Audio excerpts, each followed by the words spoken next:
Man, if you're gonna threaten me, at least do it with proper capitalization. Modern serial killers, they're so lazy.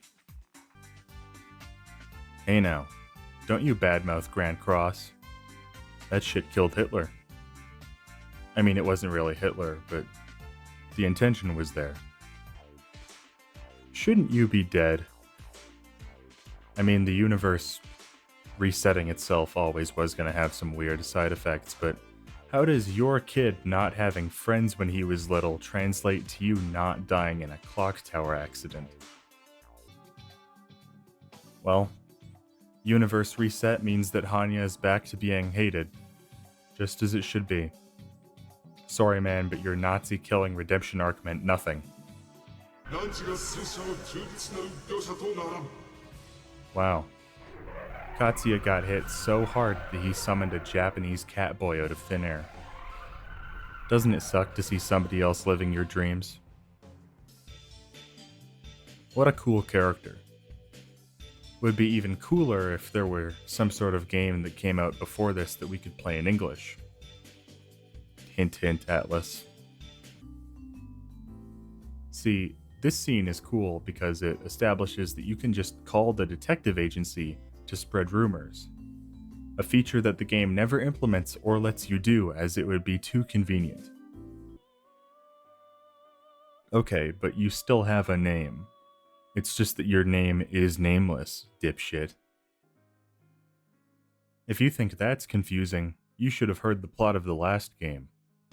So, Eternal Punishment has the worst demon negotiation system because they took away everyone having 4 distinct options and made it so that all of your negotiations are done through combinations of characters. And the combinations have to be very specific, or you'll do a different option. Like, I'm using Ulala, Maya, and Katsuya right now, but if I used them in the order Katsuya, Ulala, Maya, it would be a different negotiation. So you have to know what the demon responds to, and remember what combination gets that response. It's just way too complicated.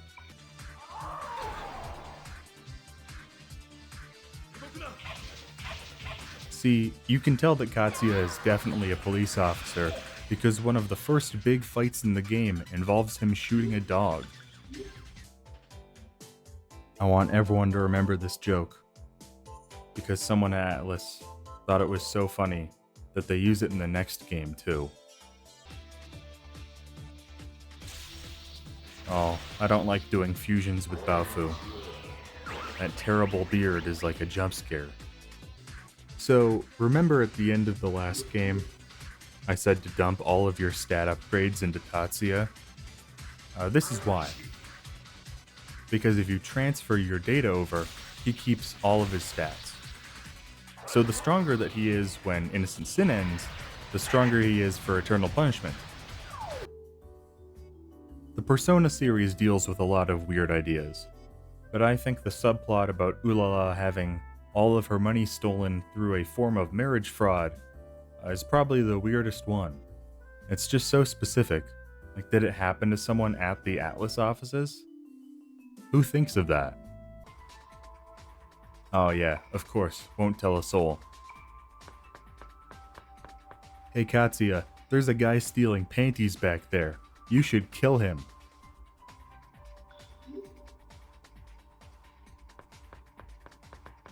We now return to everyone's favorite part of playing Persona, running back and forth and whacking on jobber demons until your personas have all their moves. Oh god, a white woman. Nice kick, kid. Now prepare as I unleash the hottest fire hell can conjure on you. Seems like an even trade.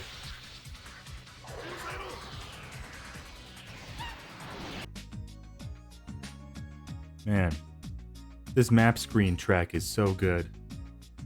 Hearing that credits song for the first time and realizing I had actually been hearing it the whole game, it's just such a good feeling. A truly transcendental video game musical experience.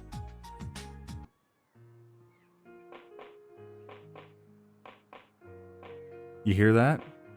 The credits theme is in this song too.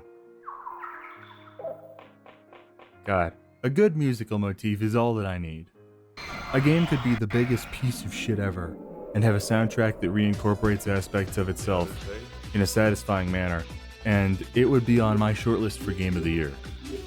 I'm just easy like that. Holy shit, it's Columbo!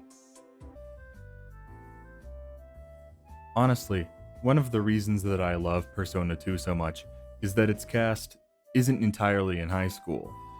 There's an optimism to the other games about how the world will open up once everyone becomes adults, and I think that it's much more interesting to see the characters who have to grapple with that lack of optimism because most of adulthood is mundane and uninteresting, or they aren't happy with the way that their lives are going. I just feel like a lot of the sort of weird ennui hits harder when it's coming from characters that aren't 15. Just as Innocent Sin was revolutionary for letting you mac on emo dudes who used to be clowns, Eternal Punishment is revolutionary for remembering that there were games that came before it. I think I made that exact same joke in Innocent Sin, but whatever. So the thing I love about Nanjo is that in Persona 1, his butler's dying wish is that Nanjo become the #1 man in Japan. And Nanjo internalizes this by wearing a big jacket with #1 on the back, and a scarf that also says #1. He's a loser, and I love him. Cowards will tell you to level up a stat other than Dex. Don't listen to them. They're wrong and will die alone. What's in here? Pain. What about this one? Also pain. What asshole is setting up trapped chests in the sewers? Are the Teenage Mutant Ninja Turtles learning about IEDs?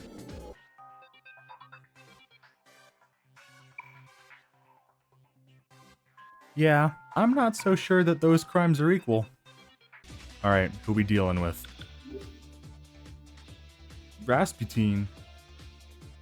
Damn, look a little different from your appearance in the Devil Summoner games. You get some work done? Maybe a new haircut? New tailor? You get a facelift? You're looking a little less robotic than usual. Hey, remember when Kandori died in Persona 1? That was a lie. The game lied to you. It's very funny to me that multiple villains in Innocent Sin show up as villains again in this game, but for completely different reasons. Like, Genji shows up again, but now he's a part of a super secret society, and not just a loser who did the Joker curse to be successful. Good hustle, man. It worked across multiple universes.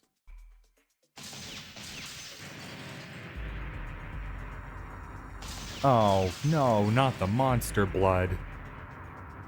Haven't you seen Goosebumps? And now he's possessed. Does anyone have any airline food? It's also really nice that the cast of Persona 2 calls each other out when they're being assholes. Because, well, we'll talk more about that when we get to Persona 4. It really says something that the story of Innocent Sin is so absurd that when you get to Eternal Punishment and you're dealing with secret societies and worship mummies and using fortune telling to steal evil goo from people and underground dragons, it kind of seems quaint.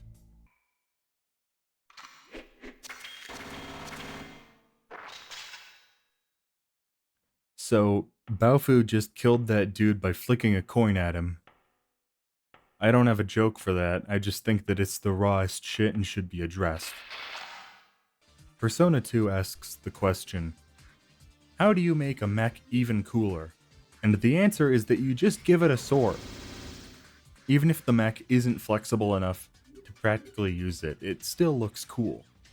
Man, it sure is a good thing that the New World Order is nice enough to hold off on their evil plans until I'm done gambling. I can't afford to kick their asses on a journalist's salary. I gotta hit that jackpot. Oh my god, he even put the big number 1 on his boat. What a loser.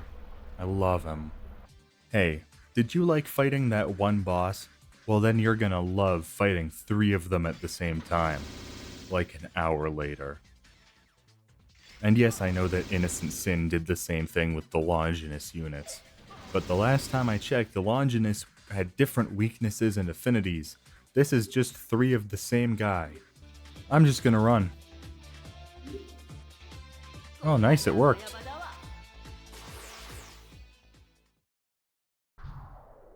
Oh, and there I go, I guess. If I open my map and I dropped to the beginning of the dungeon again, I'm gonna be mad. God damn it. Hey, did you like fighting that one boss, then fighting 3 of it at once again? Well, here's 5 of them. And also one of the final bosses from Persona 1. This is starting to feel like the locusts from King Abaddon all over again.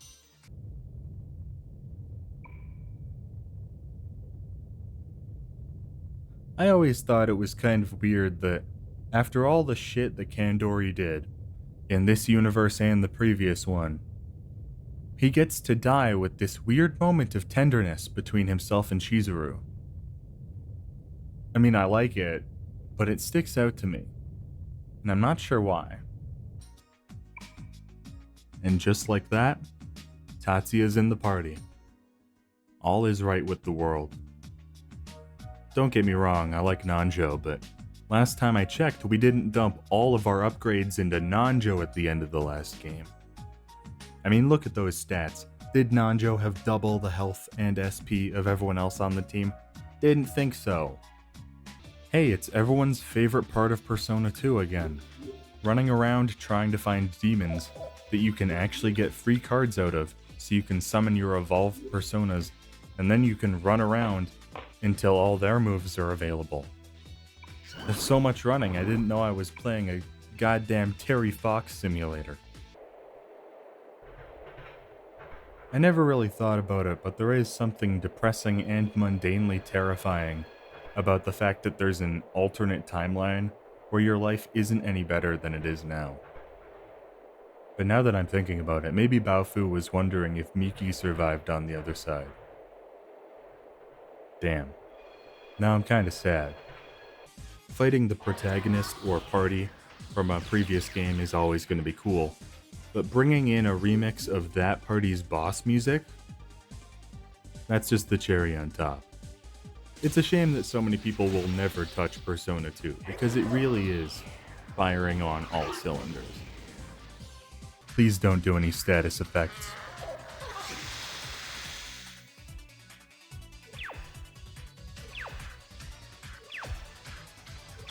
Okay, well that's just fine. And he healed himself. Great. The final dungeons are right there. But before we do that, we haven't touched any of the secondary campaigns that were exclusive to the PSP remake. So I'm gonna go run around in the air raid shelter until all my characters are maxed, and then we'll do that. Be back in a couple hours. Alright, my party's stats are looking a little different now. Let's see what Tatsuya was doing when he wasn't in our party. Are these just puddles of piss? Is R. Kelly part of the Taiwanese mafia now? You know, it's very easy to tell which demons are from H.P. Lovecraft mythology. If you don't know what I mean, go find out his cat's name, then come back to this screen. It will make sense. Okay, forget the story for a second. What's up with this Mega Man X-ass music? It's good, but I feel like I should be fighting Chill Penguin, not helping Aikichi round up a bunch of mental patients. See, you can tell I was supposed to do this section right after I went into the laboratory with my full party, because this is from back when fighting one of these guys was a challenge. Tatsuya, how the hell did you get her to the Velvet Room? She's double your size and 90% muscle. Was the Tatsuya of this universe secretly juicing? Did you bring a forklift? Are you forklift certified on this side? It's crazy that they dropped this line and then it never went anywhere. You know Maki from Persona 1? Yeah, she's training to use her persona to go to levels of the collective unconsciousness that Philemon and Nyarlathotep don't go to. And what did we give it up for? The Persona 3 Hot Springs scene.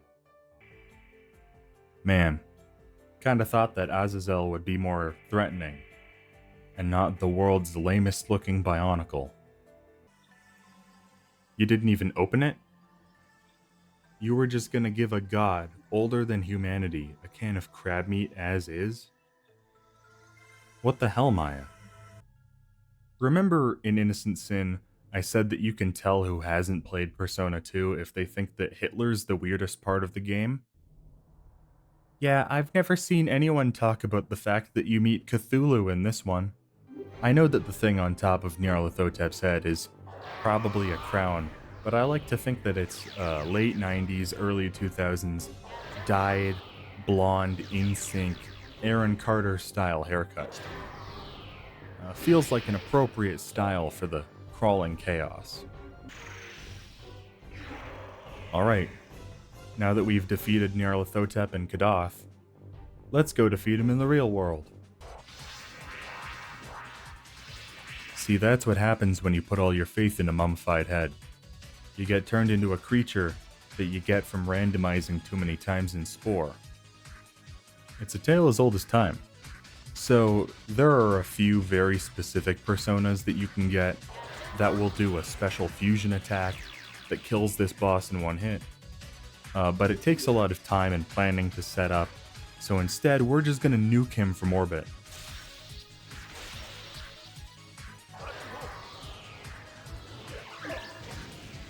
If you played Eternal Punishment and didn't abuse Nuclear Crush, did you even play the game? I always thought this conversation was funny. Cause don't get me wrong, Maya's cool, but if I fumbled a girl like Ulala, I would dive headfirst into a reversing school bus. It's cool that they didn't differentiate the sprites of Shadow Katsuya or Ulala, so it just looks like you're nuking your own party members.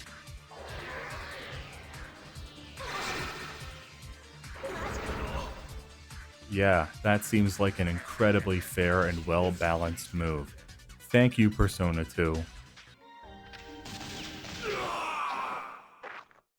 I love that Nyarlathotep gives this big speech about how he can never truly die because he's the god of chaos and chaos never goes away.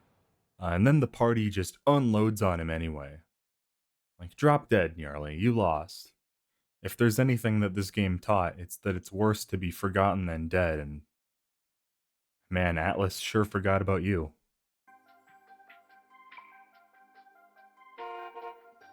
And there they go. The last time we will ever see a canon pairing between two Persona party members. I'm kind of glad that the first three Persona games are sectioned off in their own little bubble. Eternal Punishment really is the perfect bookend to the trilogy, and returning to it after already playing it, there's just so much love and thought put into it. And while it's never gonna be my favorite, and it's got some janky systems for demon contact and acquiring skills that will turn people off, I do think that the Persona 2 duology are the best Persona games. And I'd love for Atlas to drop a Persona 6 that blows him out of the water.